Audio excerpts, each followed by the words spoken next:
Vamos lá, meus irmãos, continuando aqui nossa gravação, nosso sexto dia de introdução ao Novo Testamento 1, parte B agora.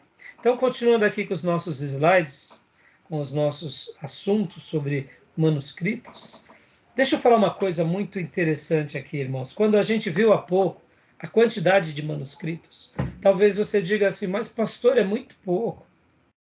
Pastor, só isso, só 90, só 100, 1000 e pouco, não é nada. Irmãos, você tem que lembrar o seguinte, lembra do tinhoso? Lembra, né? Satanás, o diabo? Ele se levanta contra a palavra o tempo todo. Ter esse acervo é um milagre, meus irmãos. Isso é um milagre. Ter uma quantidade de acervos assim histórico que valide a história do povo de Deus, isso é um milagre inenarrável. É que para nós hoje, quando pensamos, né, em Bíblia, a gente, por exemplo, eu estou aqui, eu olho, devo ter 30 Bíblias, sendo que das 30 Bíblias, 20 são de estudos. É muita Bíblia. Eu não consumo tudo isso. Consumo como estudo, mas você não tem tempo, é até um exagero. Mas como estudioso faz parte da minha tarefa. Na antiguidade, uma igreja que tinha uma Bíblia completa, ou seja, tinha um códice para ser lido. Oh, meus irmãos, maravilhoso. Ser preservado esse códice, ou seja, e o maligno tentando destruir o povo de Deus e a palavra de Deus, e isso se perdurar os séculos e milênios, isso é um milagre, irmãos. Então, muda a ótica sobre isso, né? Até porque o contexto é outro, né? Hoje, para a gente poder conhecer o passado, a gente precisa de documentos, e manuscritos são documentos que validam, diferente do Velho Testamento, que você tem um pouco menos, mas o Novo Testamento você tem muito, mas muito, tá bom? Então, continuando aqui, vamos lá, meus irmãos, vamos lá, vamos continuar aqui, vou compartilhar aqui para vocês.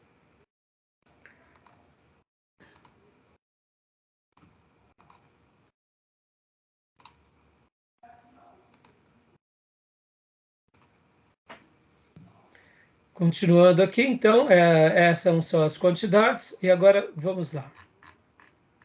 Códices gregos. Pode ler para nós, Gil, por gentileza. Ok.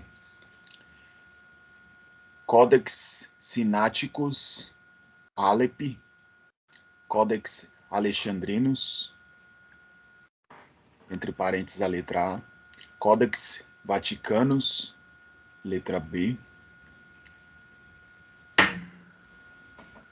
Eparaemi Restrictus.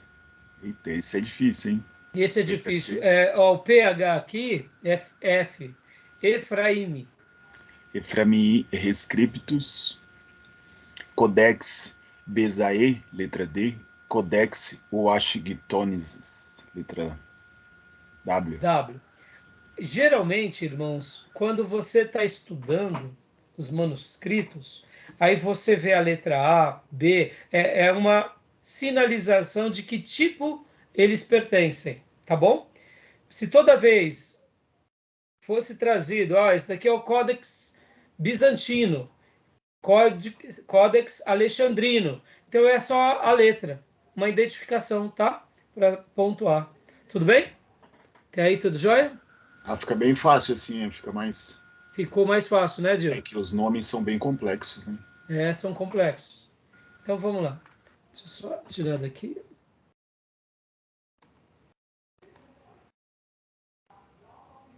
Jóia. Aqui agora, particularidades. Data século IV. Único que contém o Novo Testamento inteiro, irmãos. Olha que coisa linda.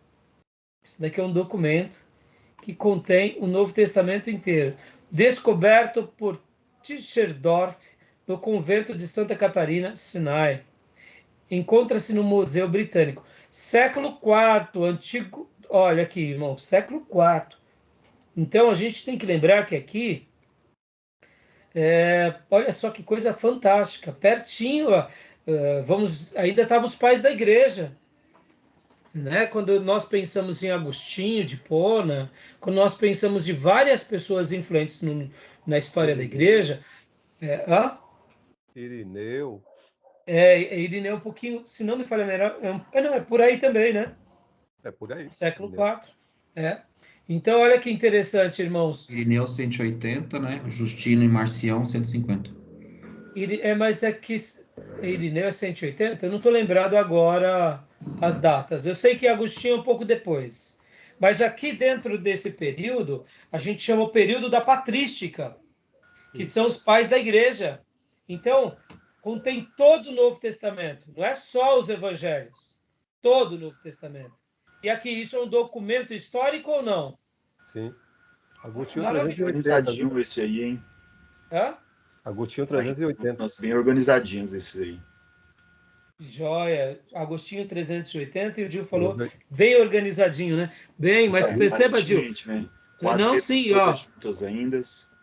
E aqui, olha que interessante. As letras não têm separação. Aqui é o grego, tudo sendo escrito em maiúsculo. Deixa eu aumentar a letra aqui para vocês. Deixa eu aumentar aqui a letra. Olha que interessante. Parece uma lista, né?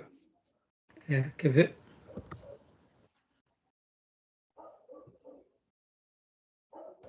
Só tem o ponto final, né, pastor? Pelo jeito aí, pelo que aparenta.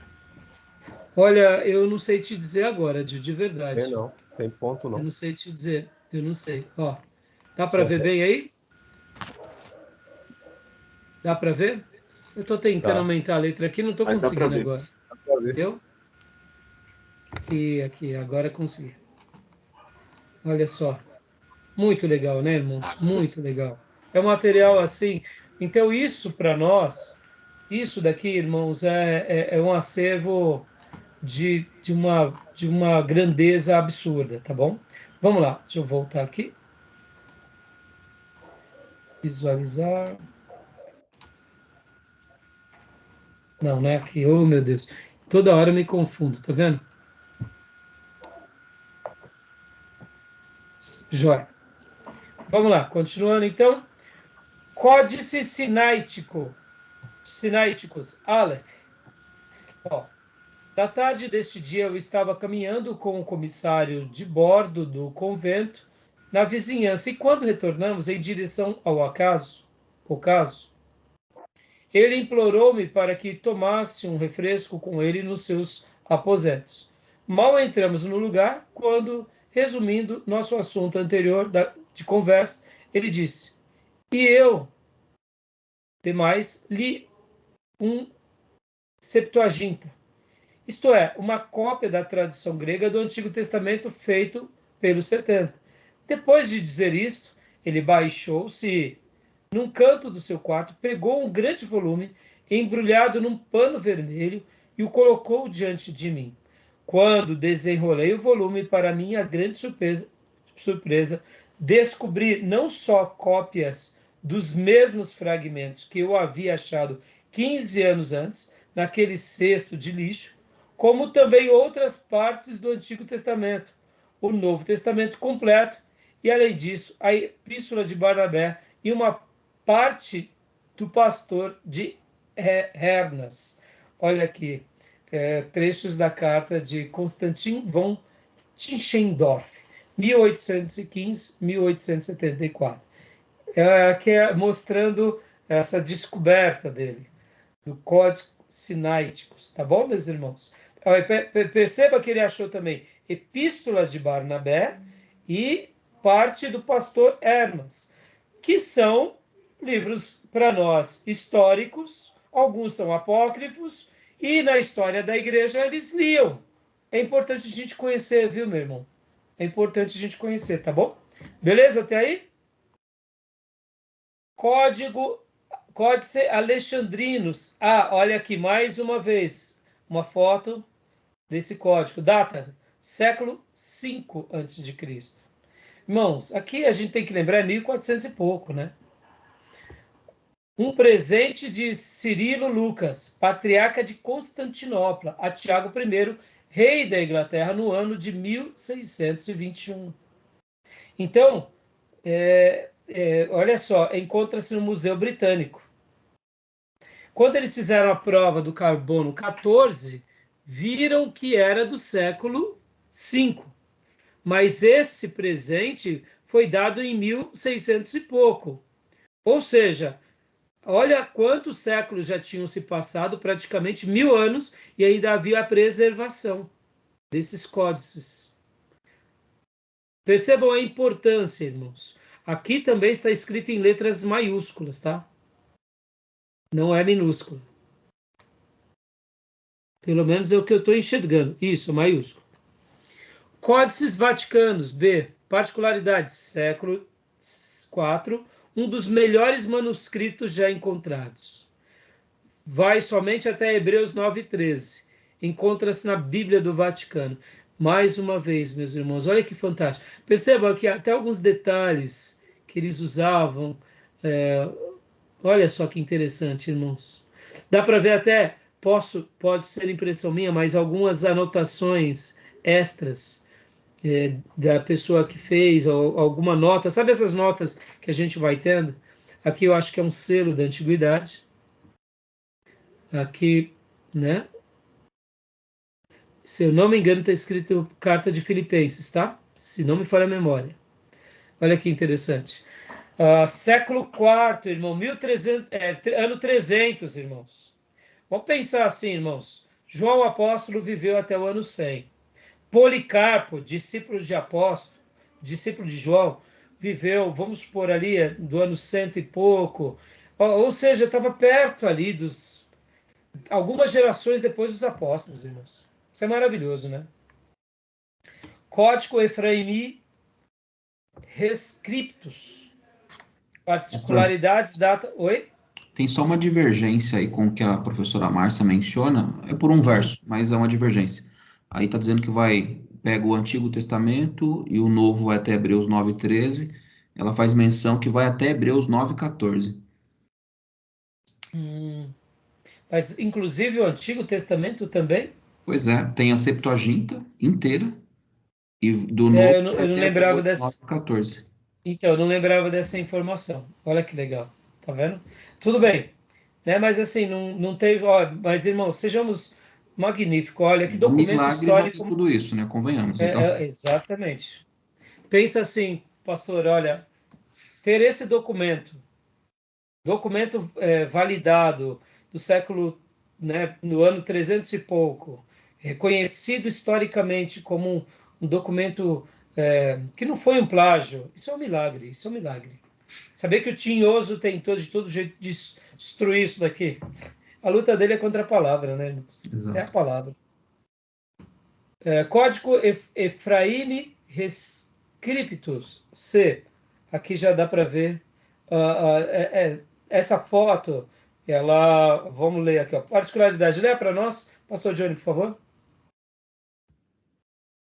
O senhor quer que eu leia o grego aqui? Não? Brincadeira. Não, não. Não, nem Essa sei, né? parte... Não, estou dizendo aqui, ó, particularidades. Beleza. Data do século XII, é um palimpsesto. Palimpsesto. Foi apagado pelo padre Efraim, que escreveu seus sermões nele. Depois, quase todo o Novo Testamento, faltam apenas 2 Tessalonicense e 2 João. Encontra-se na Biblioteca Nacional de Paris. Meu Deus do céu, que padre tinhoso. Não tinha outro material para ele mexer, não? Pois é, Né? achando que era papel de pão. Tá achando que é papel de pão, padre? Aí, ó, o tinhoso. Não, desculpe as brincadeiras, viu? A gente não sabe das histórias, eu desconheço, mas você vê, ele apagou, né? Foi apagado pelo padre Efraim, que escreveu seus sermões nele. Ou seja, né? Aí depois, eu não conheço as histórias. Vocês percebam, irmãos, que aqui são pesquisas, são histórias, são levantamentos de dados. Por isso que eu falei que essa matéria, quem quiser se interessar mais por ela, tem que ir atrás, tá? Mas assim, olha que interessante. Depois foi feito, vamos dizer assim, levantamento e a pesquisa. Pastor, como se faz tudo isso? Eu desconheço, eu não sei. São coisas que realmente têm as suas especialidades, tá, irmãos? Aqui, código Pisae, que deve ser bizantino, tá, irmãos? Data do século VI, é bilíngue grego e latim. Olha que interessante. Possui apenas os 4 evangelhos e o livro de Atos dos Apóstolos. Coisa maravilhosa, né? Em grego e em latim. Apresenta muitas lacunas textuais, principalmente em Lucas. Encontra-se na Biblioteca de Cambridge. Olha que interessante. Código, aqui complicou, hein?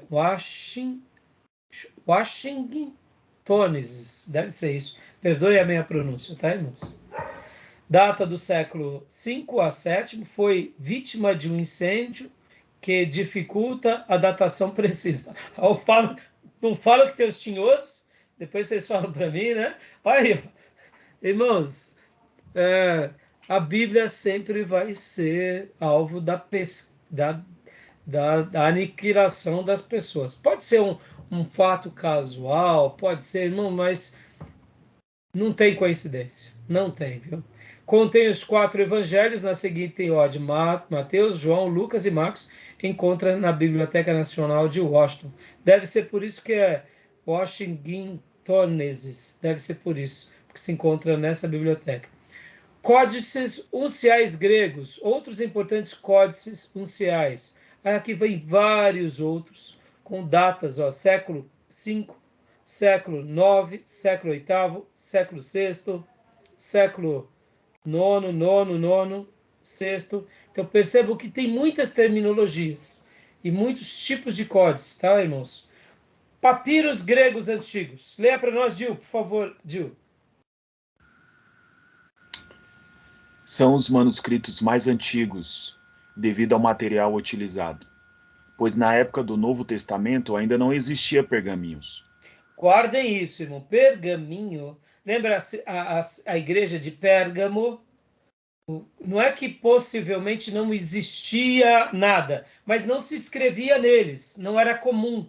Ou seja, não tinha, como hoje, por exemplo, irmãos. Hoje nós temos o quê? Folhas de seda, nós temos papel cartão, nós temos hoje já, depois do advento da tecnologia, Kindle, livros digitais.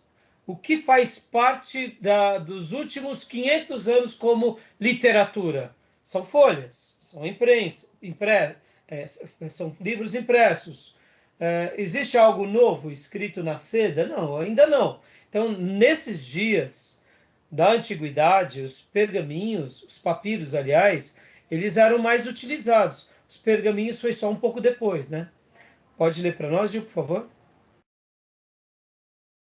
Por serem feitos de material orgânico, sua preservação é mais difícil. Somente podem se manter em ambientes muito quentes e secos, como nos desertos. Os principais manuscritos em papiro são também os mais antigos. Eu me lembro de uma história, se eu não me engano, foi o pastor Enéas Tonini que contou nas aulas do Novo Testamento que o Evangelho de João estava sendo questionado com relação à sua datação e sua autoria, porque os códices que tinham os Evangelhos de João eram muito longes. Então, como eu já mencionei, a escola de alta crítica, os liberais, eles estavam desconstruindo a autoria de João. E aí acharam alguns crocodilos no Egito. E esses crocodilos estavam embalsamados ou estavam como se fazem com os animais, né? Quando se captura, etc. e tal. E quando foram transportar esses crocodilos, eles se quebraram e os crocodilos tinham engolido papiro. E foram verificar que muitos desses papiros eram, inclusive, textos do Novo Testamento e que datavam uma data bem provável do Evangelho de João. Por exemplo, ano de 120 depois de Cristo. Ora, se chegou em Alexandria o Evangelho de João lá no ano 120, 150, logo é bem provável que João realmente seja o escritor. Então era uma história mais ou menos assim, eu não me recordo muito bem.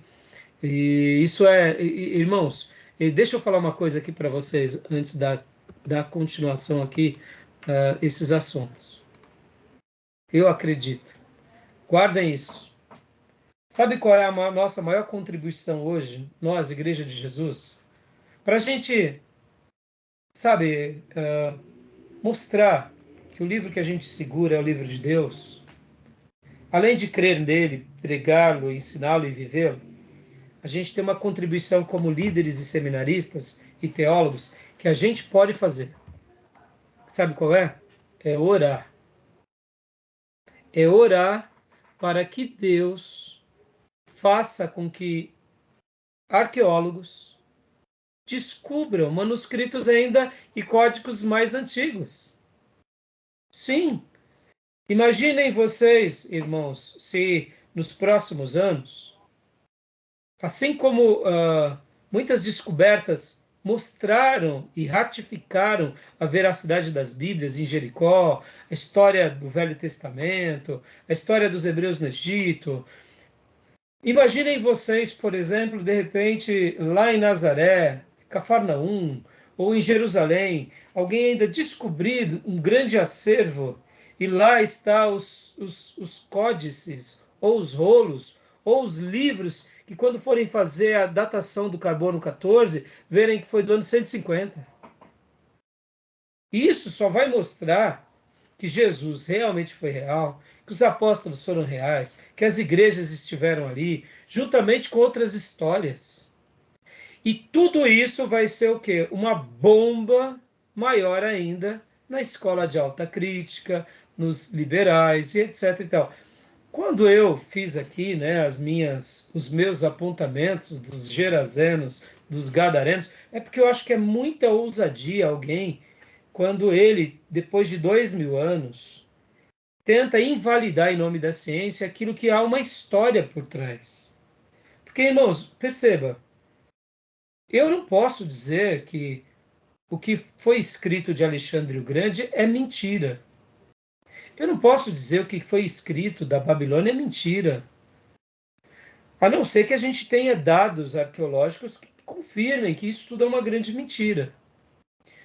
Por que se faz tanto isso contra a Bíblia, contra a história do povo de Deus, contra a pessoa de Jesus? Vocês entendem? Podem ver que há uma desconstrução diabólica, ou na Bíblia, ou em Jesus, ou nos apóstolos. E é por essa razão que eu falo que tem o espírito de Gadara, dos Gerazenos. Estão entendendo? Uhum. Então, qual é a nossa maior contribuição? Brigar com eles, ofender? Não. Não, deixa eles fazerem o que eles quiserem. Para nós não serve. No entanto, assim como Deus, pelo seu poder, permitiu que os manuscritos do Mar Morto, ou seja, de Qumran, viessem à tona 2000 anos depois, praticamente, logo depois de tanta crítica e de tanta efervescência negando o Velho Testamento, irmãos, porque vocês não têm noção, irmãos. Por que essas escolas de crítica elas ganham força depois da Reforma Protestante? Depois da Reforma Protestante, o ser humano começou a ser mais independente, começou a questionar tudo, e inclusive a Deus. É um novo formato de uma torre babilônica intelectual. É isso. Qual foi o grande episódio que culmina essa vaidade humana e essa escola da alta crítica? Sabe qual foi, irmãos? E assim, não só com relação à Bíblia, mas com relação a essa supervalorização do ser humano. Sabe quando foi que se deu essa desconstrução?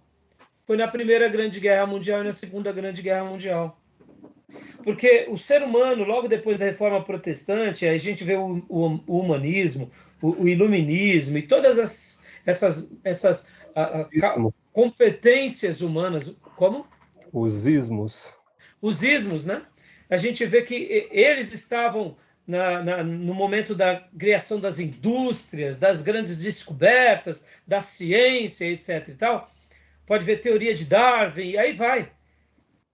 Qual que era a ideia que os seres humanos e a academia tinha? Que o homem vai se tornando melhor, logo, em nome do conhecimento e da supremacia racional, nós vamos evoluindo a espécie, a raça, e nós não precisamos mais de Deus, porque agora nós sabemos como se irriga, nós não precisamos mais da fé, nós não precisamos mais de um livro de crendices. Por isso que vão surgindo essas escolas, e é isso que eu falo que são o dedo dos gadarenos. Vão desconstruindo o Velho Testamento, falando que tudo aquilo era mito, Por isso que os nossos pastores do passado, principalmente ingleses e europeus e americanos, sofreram muito, porque vinha uma faculdade que dizia o seguinte: prova, pai, que isso A era da, existiu. a era da pseudo-razão. Exatamente. E quando essa era da pseudo-razão cai por terra? Na Primeira Guerra Mundial. Porque aí o ser humano se mata, e aí vem logo na sequência a Segunda Guerra Mundial. Aí chegaram-se a qual que é a grande questão? Nós precisamos de alguma coisa maior. Porque com toda a ciência, mesmo mandando homens para Marte, mesmo mandando descobertas para a Lua, nós somos seres humanos falhos, pecadores, e que se não admitirmos que aquele livro que dizíamos que é de chacota e que é um livro de crendices, tem a verdade, então ele está apontando que ele está certo, que a gente está errado. Aí é onde entra o quê? Uma redescoberta pela Bíblia, é que vocês não vão poder... É um retorno, né? É um retorno. Só para vocês terem uma ideia, irmãos, em 1700, 1800, não se pregava o Velho Testamento. Não se falava, por exemplo, que o Mar Vermelho se abriu, que as muralhas de Jericó ruiu, não se pregava, porque isso era ridículo um pastor acreditar nessas crendices. Então, o Velho Testamento, o que se pregava do Velho Testamento? Isso eu vou trabalhar muito, quem fizer o curso bacharel, eu que dei essa aula, é Teologia do Antigo Testamento, aqui nesse livro do Kaiser. Nessa matéria a gente vai trabalhar muito essas ideias.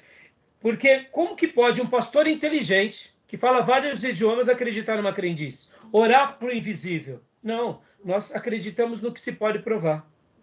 Está entendendo, irmãos? A energia existe porque a gente prova que ela existe. O telex existe porque a gente prova que existe. O ferro e a indústria, ela constrói grandes coisas porque existe. A fé, quem me garante? Então, entendendo? Essa desconstrução vem quando o ser humano quase que se destrói. Então, olha como que é importante. Então, voltando aqui para a nossa maior contribuição. Qual é a nossa maior contribuição, seminaristas, servos do Senhor, ministros de Deus? Orem, orem e orem para que Deus use os arqueólogos, use a história, use, quem sabe, os pastores, os construtores, para achar, por exemplo, em Jerusalém. Fica aqui uma dica minha. Orem muito pela Antioquia da Síria. Lembram que na igreja existiam duas grandes igrejas no Novo Testamento? Em Jerusalém, que era o QG dos apóstolos. Mas qual era a grande igreja que evangelizou o mundo? Antioquia da Síria. A gente vai chegar lá, quando a gente estudar Atos. Irmãos, Antioquia da Síria é uma cidade muito rica, uma cidade muito poderosa. Na aula de geografia bíblica, a gente trabalhou muito sobre isso. Orem para que nessa igreja, ou quem sabe uma outra grande igreja, esses documentos, quem sabe os textos que os apóstolos escreveram, assinados por eles, não estão guardados em algum lugar, em alguma casa que já foi soterrada. Pastor, e aí? A gente pode orar, gente? Isso tudo vir à tona é mais uma prova do que escola de alta crítica, menos. Gadareno, menos. Tá vendo? Olha o serviço que vocês geraram. Povo de Deus, mais Bíblia. Olha só que coisa linda. Tá entendendo, irmãos? Isso pode ser em qualquer lugar, pode estar em qualquer lugar do mundo. Pastor, e aí? As pessoas vão se converter? Eu creio que isso, para mentes que têm dúvidas racionais, isso é um gatilho. Mas uma coisa serve para nós, irmãos. Para nós mostrarmos, irmãos, a gente não está brincando. Os nossos irmãos no passado dedicaram a sua vida no Velho Testamento e no Novo por causa desse livro santo, que acredita que é a palavra de Deus. Ponto final. Tá bom, meus irmãos? Fica aqui, né, essa ideia aqui, porque eu acho que isso é muito legal. Muito legal, tá bom? Então a gente pode orar, né? Amém? Amém. Então, voltando aqui para o nosso slide. Vamos lá, que a gente tem bastante... Gostaram da ideia da contribuição, irmãos? Sim, sim. Né? Muita gente, a gente vai orar por tanta coisa, a gente esquece de orar pela história da palavra de Deus. Porque, irmãos, coisas como essa só vão fazer com que as pessoas, pelo menos, respeitem mais o povo cristão. Entendeu? Ok. Vamos lá. Continuando, então, a gente já viu aqui. Aqui não, aqui essa não. A gente estava aqui, né? Aqui, ó, não lemos o 3, né, Gil? Leia para nós somente, ou já lemos todos? Já lemos, já, pastor. Isso, tá. Papiro Bodmer 3. Leia para nós, Maísa, por gentileza. Contém os primeiros 14 capítulos do Evangelho de João. Encontra-se na biblioteca de Bodmer, Genebra. Datação: 200 depois de Cristo. Oh, meus irmãos, os 14 capítulos de João no ano 200. Pastor, essas datações do carbono são fiéis? Segundo os arqueólogos e historiadores, sim. Ano 200 depois de Cristo, irmãos. Olha só que coisa fantástica. Dizem que João viveu até por volta do ano 100. Olha só, que coisa linda, não? E aqui, olha só. Pode continuar, irmã. Papiro John alguma coisa. Contém um fragmento do Evangelho de João. Brasil! João Bahia. 18, 31, 33, 37. Encontra-se na biblioteca de John, em Manchester. Datação: 130 depois de Cristo.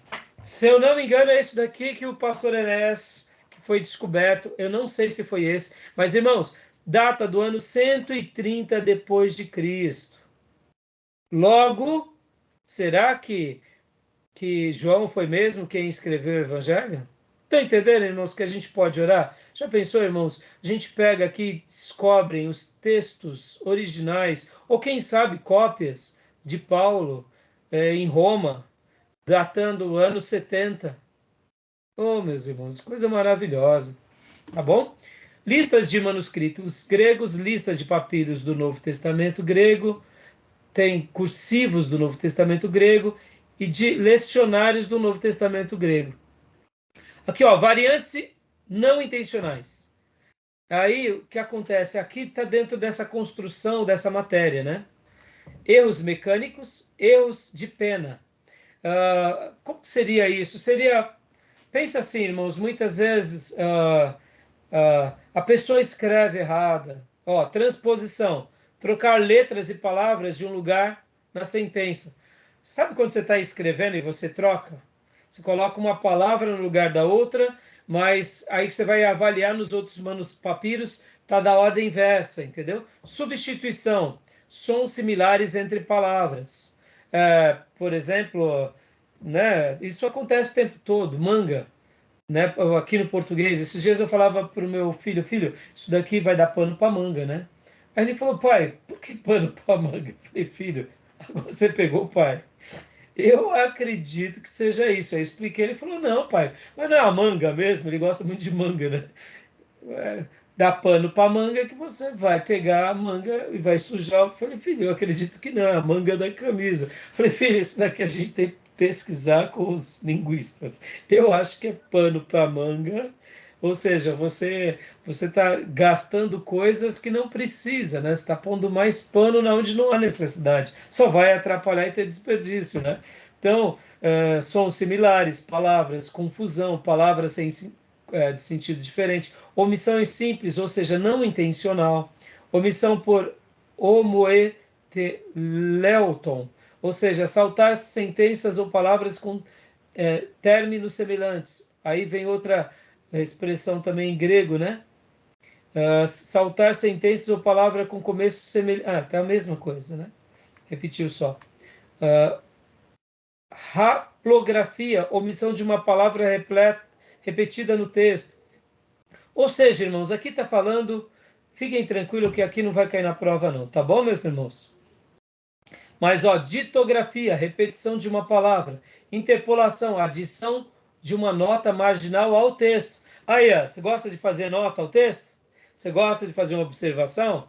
Pois é interpolação. Erros de acentuação, má colocação de acentos, erro devido à divisão faltosa de palavras. Os manuscritos antigos não faziam separação entre as palavras. Variantes ortográficas, diferentes formas de escrever uma mesma palavra devido a diferenças de dialetos ou grafias regionais. Erros em manuscritos ditados. Essa questão de variantes de ortografia é bem interessante, irmãos. Por exemplo, diferentes formas de escrever uma mesma palavra devido a diferenças, dialetos ou grafias regionais. Vamos pegar aqui o português. Nem tudo que a gente pode pôr numa Bíblia no português brasileiro, a gente colocaria na Bíblia português de Portugal, concordam? Sim. Né? Porque são palavras que podem ofender a eles ou a nós. Porque, então, se eu estivesse fazendo uma cópia para o português brasileiro, haveria essa alteração. Né? Então é bem interessante, né? Erros em manuscritos ditados, erros decorrentes da audição incorreta no momento do ditado, erros devido à restauração, manuscritos mutilados que eram restaurados para deles se tirar os textos. Ou seja, até nisso, né? Pensem, irmãos, você deixa lá sua cópia em tal lugar e de repente deu umidade, estragou, você tem que restaurar. Veio o pastor, dá uma dura agora no seminarista, falar, arruma isso daqui, irmão. Se vire, é a palavra de Deus. Tá entendendo, irmãos? E aí a pessoa tenta arrumar do jeito que ela consegue, né? Então é isso aí. Bem interessante, né, irmãos? Querem fazer algum comentário? Não, tranquilo essa parte aí. Técnica. Variantes intencionais. Leia para nós, Júnior, por favor. Variantes internacionais. Harmonia proposital, melhoramentos gramaticais, variantes litúrgicas, variantes suplementares ou restaurativas, simplificação de frases difíceis e adições. Ou seja, né, aqui é um exemplo, né, data do século III em Alexandria, no Egito. A comparação estatística das edições do Novo Testamento grego. Textos receptos, Erasmus de Roterdã, 1516. Aí aqui vai ter esses detalhes mais técnicos, irmãos. 3.323 diferentes, 3.498 diferentes, 3.068 diferentes. Aí aqui ele vai datando onde se encontra. Irmãos, aqui já é uma questão mais técnica. Eu também não conheço sobre o assunto. Eu só deduzo sobre o que representa. Por exemplo, aqui, ó. Diferenças no total. Omissões. 1.915 omissões. Substituições. 1.577.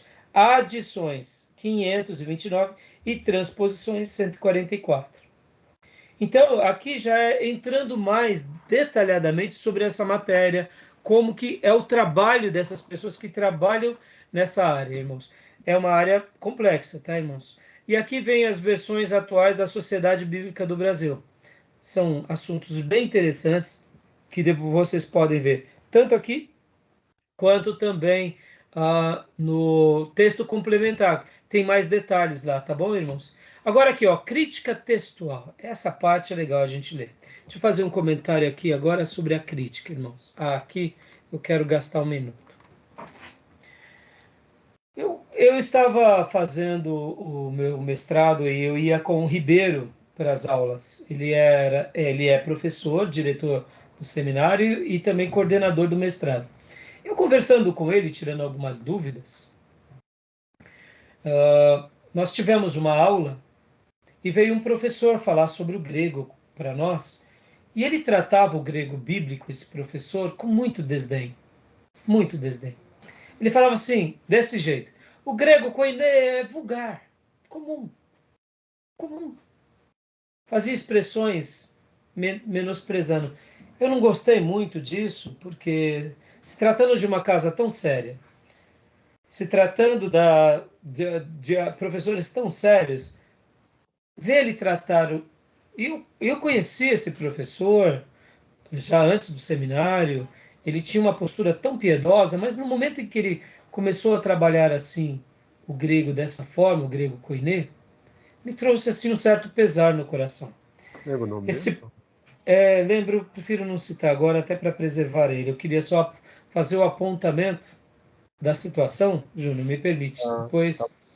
Porque, assim, não que ele fez algo herege, mas, assim, foi a minha impressão, então eu posso estar errado na minha impressão. Né? Eu estou fazendo a minha crítica àquela aula, né?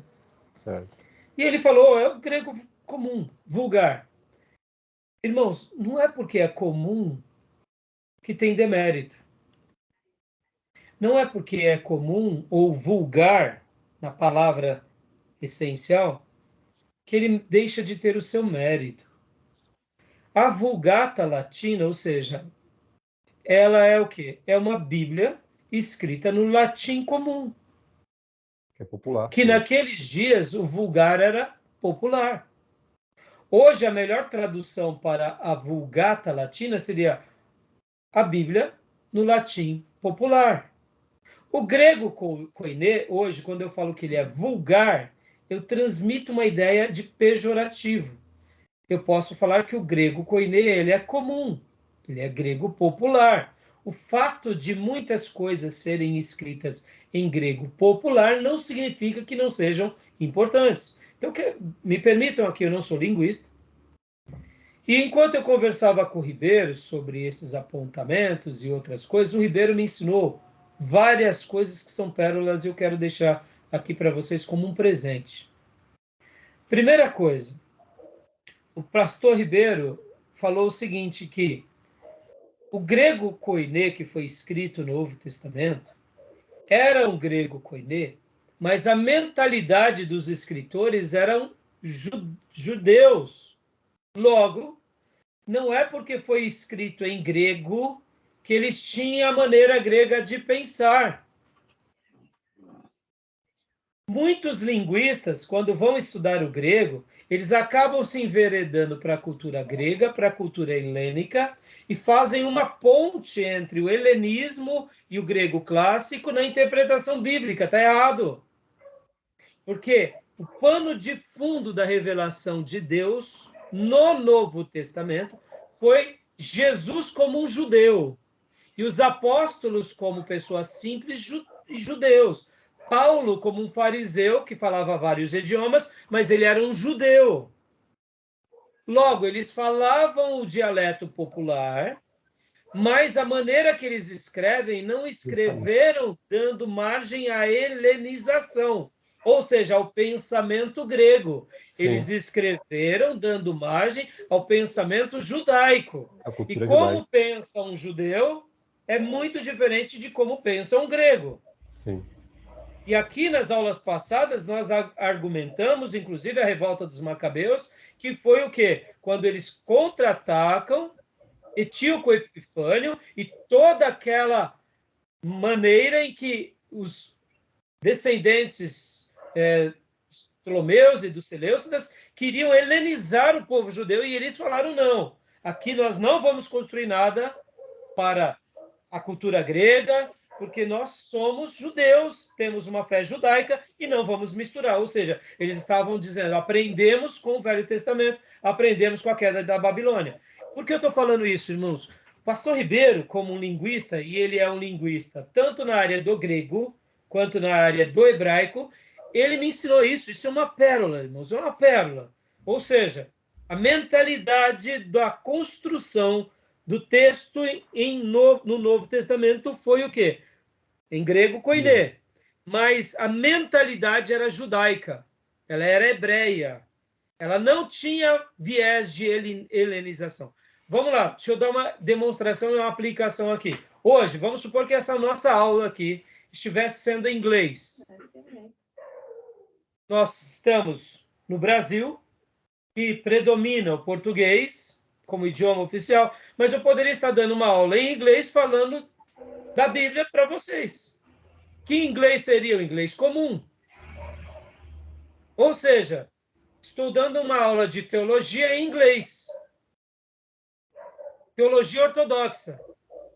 Eu não estou voltando os meus olhos nem para o Ocidente, nem para a cultura americana, nem para a cultura europeia, inglesa, ou seja, alemã, mas nossos olhos estão voltando aonde? Para o Novo Testamento bíblico, na cultura hebraica, das tradições judaicas. Logo, eles só usaram a língua como uma ferramenta, mas a maneira de pensar é totalmente judaica, totalmente hebraica e não tem nada a ver com o povo helênico. Isso é uma pérola, irmãos. Por quê? Aí agora vem a segunda coisa que também eu quero dar como um presente para vocês. Olha só que interessante. Eu cheguei para o Ribeiro e falei assim, Ribeiro, vamos lá. O que é lá o departamento de grego na USP? o grego koiné. Aí ele deu risada, ele falou, Rai, não se valoriza o grego koiné na USP. Eu falei, você está brincando, Ribeiro. Ele falou o seguinte, não é só na USP, muitas universidades, o departamento de grego tem toda aquelas fases do grego, o grego antigo, o grego clássico e o grego koiné. O grego koiné, ele é praticamente desconsiderado nas universidades. Agora eu pergunto, quantos anos e séculos durou o grego koiné na cultura grega e na cultura helênica e mesmo depois no Império Romano? Vocês deduzem? Muito tempo. Muitos séculos, irmãos, pelo menos 5 séculos. Sim. Durante praticamente 5 séculos, desde os dias de Felipe, pai de Alexandre, e nos dias de Alexandre, até o Novo Testamento ter sido formado, confeccionado, a igreja ter crescido, ter expandido, o mundo se falava grego. Só que era qual grego? Clássico? Não. Era o homérico? Não. Era o grego koiné. Então, na literatura mundial, guardem isso, há muitos documentos de grego koiné. E, sobre destaque, qual é o principal? É o grego bíblico. É a Bíblia, como a sua maior, a sua maior, vamos dizer assim, o seu maior zelo. Agora eu pergunto, tem o dedo de Gadara ou não tem? Tem o dedo de Gerazeno ou não tem? Oh, irmão, agora vamos lá, vamos fazer uma crítica aqui. Eu não posso deixar de pegar vamos pegar o Islã, o Alcorão, vamos pegar a religião muçulmana, vamos pegar. Eu não posso, por exemplo, porque eu não tenho apreço pelo Alcorão, deixar de estudar o árabe nos dias de Maomé. Eu sou obrigado, como uma faculdade, a valorizar os xiitas, todos os segmentos e as variações dentro do Islã, porque eu sou uma faculdade, eu estudo a história, e dentro da história tem a religião, e dentro da religião tem acontecimentos que marcam a nação. Não importa se a religião fez atrocidades, como os católicos fizeram nas cruzadas, não importa, isso é acervo histórico. Percebam, irmãos? E o grego koiné é o grego comum. E aí, falando com o Ribeiro disse isso. Lá na USP, ou você é grego helênico ou você não é nada. Eles desprezam, como se o grego koiné fosse um lixo. E eu falei assim, Ribeiro, aí aqui fica uma outra recomendação, uma outra contribuição. Orar para Deus levantar homens e mulheres apaixonadas pelo grego koiné, porque vão dar uma contribuição histórica, acadêmica e principalmente espiritual. Porque no momento que você vai estudar o grego koiné, o seu grande maior acervo é a escritura sagrada. E aí, vai ter gente que vai se converter ou não? Vai ter gadareno que vai cair por terra os demônios ou não vai? Os habitantes de Decápolis vão cair por terra ou não vão? Não, claro que vai. Porque é o poder da palavra pela palavra, irmãos. É o contato com o livro sagrado. Mesmo que seja na academia, é aquilo. Vai acontecer aquilo que Lutero aconteceu. O justo viverá pela fé. Uma palavra vai ser o estopim do Espírito Santo para transformar vidas. Então, qual é a nossa contribuição aqui? 2. Orar em primeiro lugar. E a segunda, você que quer nadar nessas águas, quem sabe dentro das universidades, ou quem sabe mesmo dentro da arqueologia. Quem sabe você vai ser a ferramenta de Deus que vai descobrir essas coisas. Mas só de orar, irmãos, só de orar, para que tenhamos... Porque eu mesmo, irmãos, nessa questão, eu fiquei boquiaberto, eu não sabia dessa informação. Eu aprendi essas 2 pérolas com o Ribeiro, tá bom? Guardem isso, a mentalidade que predomina em todo o Novo Testamento, a mentalidade hebraica, não é a grega, não é a helênica. Podem ver que os textos de Paulo, vamos pegar Romanos, irmãos. Paulo começa a falar de uma coisa, Paulo termina o que ele está começando a falar? É assim em Romanos? Não. Paulo está aqui. Aí ele vai e toca no assunto, pega outro assunto. Quando você vai ver, Paulo dá uma volta e depois ele volta e fala sobre aquele assunto depois de alguns capítulos. Esse é o jeito hebreu de pensar. Como pensa um grego? O grego pensa assim, começo, meio e fim. Como pensa um judeu? O judeu tem um começo. Qual é o fim? Não tem fim. É a discussão que vai gerando outra coisa. E aí, pastor, qual que é o melhor método de pensar, meus irmãos? A palavra de Deus foi escrita assim. Não foi na mentalidade grega, foi na mentalidade oriental, aonde? Começando lá com o pai da fé, com Abraão, tendo a revelação escrita com Moisés, terminando ali nos profetas menores, retomando com os apóstolos e discípulos e fechando. São povo de Deus, eram hebreus, eram judeus, a maneira deles pensar era essa, não era helênica, não era de outra coisa, era o quê? Hebraica, era judia, tá bom? Isso são pérolas, irmãos, faz toda a diferença, tá bom? Joia? Tá bom?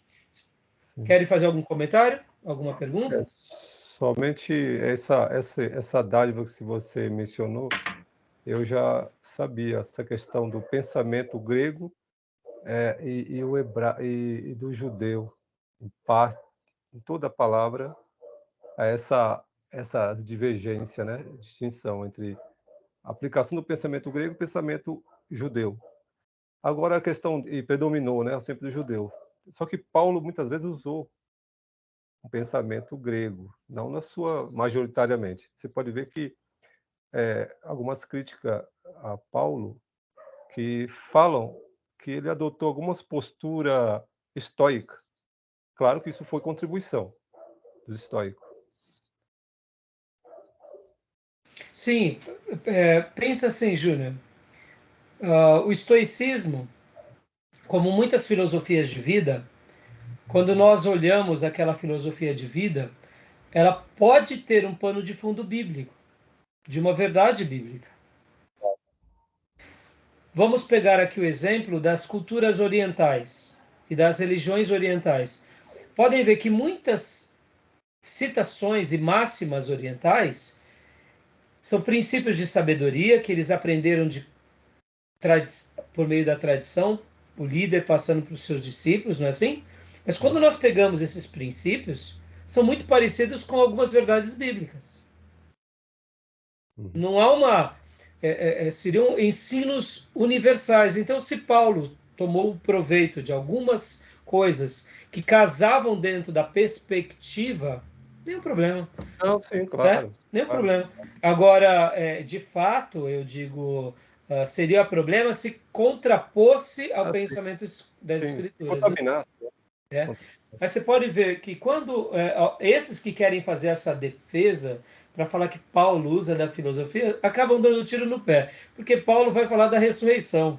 E Não, Paulo sim. vai na contramão. E o evangelho é o poder de Deus para a salvação de todo aquele que nele crê, primeiro do judeu, depois do gentil. Ou seja, Paulo assim, ele é sábio, ele fala, ele argumenta, ele tem uma intelectualidade, ele vai para a política, ele apela para César, mas na hora de falar, ele fala o seguinte: eu creio naquele que ressuscitou.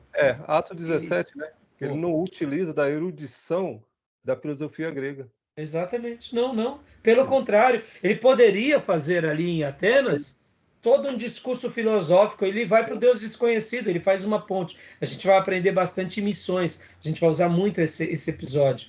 Né? Então, assim, irmãos, Paulo ele é um homem de fé, um homem que ora, é um homem que ensina a amar, é um homem que dá o exemplo, ou seja, ele tinha uma mente brilhante, mas tinha uma fé grandiosa. Tá bom? Então, deixa aqui esses registros para vocês, tá bom, meus irmãos? Legal. Então, isso é muito legal, é muito, muito mesmo, muito precioso, né? Eu gosto da filosofia estoica. Então, é bom saber isso, tá vendo? Aí, ó. Estoico, Interessante, é viu? impossível viver como estoico, né? É impossível. Agora, olha, voltando, qual é a nossa maior contribuição? Orar. Orar. Deus, levanta pessoas, departamentos na ciência, no mundo, nas igrejas, para amar as línguas bíblicas originais, que são chamadas línguas mortas. Claro. Porque vai ser uma contribuição cultural e principalmente espiritual. Tá bom, meus irmãos? Vamos lá, vamos prosseguindo aqui. Só um último. Como será, então, essa é o tratamento que eles dão aí na academia sobre o koiné, né? Que o professor falou. E como será, como é a opinião do grego lá mesmo, na própria Grécia, será? Então, eu não sei te dizer, Júnior, não sei. Eu quero acreditar que deve existir departamentos de grego koiné em universidades como, por exemplo, aquela que foi criada por Jonathan Edwards. Muitas universidades cristãs que nasceram de uma igreja evangélica, quem deduzo terem departamentos, porque geralmente nessas universidades que nascem de uma igreja, tem o seminário também, então devem ter departamentos de grego koiné muito relevantes. No nosso contexto brasileiro, não. Foi o que o Ribeiro me afirmou, né? Uhum. Como eu disse, quando se cita, é comum, é vulgar, é com desdém. Sendo que, irmãos, pensem em nós, vamos aqui para eu concluir. A nossa literatura brasileira, literatura portuguesa de Portugal e a literatura portuguesa brasileira, dos autores brasileiros. Irmão, eles escreveram em que português? Clássico, erudito, de Camões? Comum, popular. Exatamente. E olha a riqueza que ele nos traz. Língua do povo. É a língua do povo, mas não significa que seja sem conteúdo, sem erudição, sem beleza e sem profundidade. Entendeu? Tá joia, meus irmãos? Então, bom, vamos parar aqui e vamos abrir a última gravação. Tá bom, meus irmãos? Joia? Alguém quer fazer mais alguma pergunta? Dúvida? Não? Tá bom. Então tá bom.